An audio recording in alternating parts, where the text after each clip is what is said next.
तुम्ही शेतकरी आहात? मग तुमच्या शेतात पर्यटकांना आकर्षित करून लाखोंचा व्यवसाय करण्याची संधी का सोडताय? कसं ते सांगते.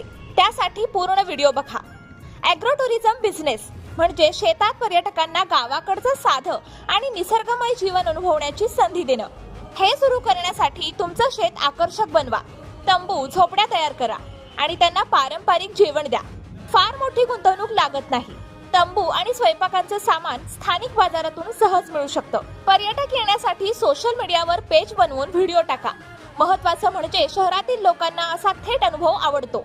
गाईचं दूध काढण्याचा अनुभव, ट्रॅक्टर राईड्स आणि शेतीची माहिती देणाऱ्या कार्यशाळा भरवता येतील. जे लोक गावातल्या शांत जीवनाचा अनुभव घ्यायला इच्छुक असतात ते सहसा अशा ठिकाणी येतात. हे सगळं करताना तुम्ही उत्पन्नाचा नवीन मार्ग उभं करू शकता आणि शेतीसोबतच एक वेगळा व्यवसाय सुरू करू शकता. जर तुम्हाला शेतीतून जास्त नफा कमवायचा असेल तर